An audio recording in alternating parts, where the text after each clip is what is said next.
ആരോഗ്യത്തോടെ ഇരിക്കാം. മികച്ച പരിചരണം ഞങ്ങളുടെ ഉറപ്പ്. Shoranur medical trust, Shoranur. Kerala service pension council ആനുകൂല്യ നിഷേധത്തിനെതിരെ കളക്ടറേറ്റിന് മുമ്പിൽ നടത്തിയ ഒപ്പ് ശേഖരണ ക്യാമ്പയിൻ ഉദ്ഘാടനം സംസ്ഥാന കമ്മിറ്റി അംഗം PT സണ്ണി ഉദ്ഘാടനം ചെയ്തു. വയോജന നയരൂപകരണം എങ്ങും എത്താത്ത സ്ഥിതി എങ്ങനെ വന്നുവെന്ന് ഭരണാധികാരികൾ വ്യക്തമാക്കണമെന്ന് അദ്ദേഹം പറഞ്ഞു. കേരളത്തിലെ സ്റ്റേറ്റ് സർവീസ് പെൻഷൻകാര് സ്റ്റേറ്റ് സർവീസിൽ നിന്ന് ഗവൺമെന്റിന്റെ 103 ഡിപ്പാർട്ട്മെന്റുകളിൽ നിന്നും യൂണിവേഴ്സിറ്റികളിൽ നിന്നും ഒക്കെ പെൻഷനായിട്ടുള്ള ആളുകൾ, ആ ആളുകൾ 5.25 ലക്ഷം ആളുകൾ പെൻഷൻ പറ്റിയ ആളുകളാണ്. സർവീസ് പെൻഷൻകാരാണ്, സ്റ്റേറ്റ് സർവീസ് പെൻഷൻകാരാണ്. അവര് 56 വയസ്സ് മുതൽ 100 വയസ്സും അതിനു മുകളിലും പ്രായമുള്ള ആളുകളാണ്.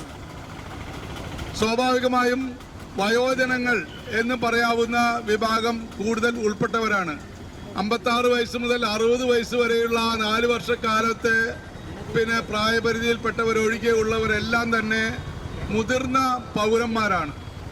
സ്വാഭാവികമായും മുതിർന്ന പൗരന്മാർക്ക് ലഭിക്കേണ്ട പരിഗണന, വയോജനങ്ങൾ എന്ന രീതിയിൽ അവർക്ക് ലഭിക്കേണ്ട പരിഗണന എല്ലാം തന്നെ നമ്മുടെ വ്യവസ്ഥാപിതമായിട്ടുള്ള ഗവൺമെന്റുകളുടെ ഭാഗത്തു നിന്ന്, സർക്കാരിന്റെ ഭാഗത്തു നിന്ന് ലഭിക്കാൻ അർഹിക്കപ്പെട്ടവരാണ്.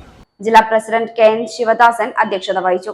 ജോയിന്റ് കൗൺസിൽ സംസ്ഥാന കമ്മിറ്റി അംഗം PD അനിൽകുമാർ, AKSTU ജില്ലാ പ്രസിഡന്റ് രണധിവെ, KC അശോകൻ, കൃഷ്ണൻകുട്ടി എന്നിവർ സംസാരിച്ചു. Time kids pre school, Mannannur road, Vaniyamkulam. .View news. കാഴ്ചകളാണ് ലോകം, കണ്ടു തുടങ്ങുക.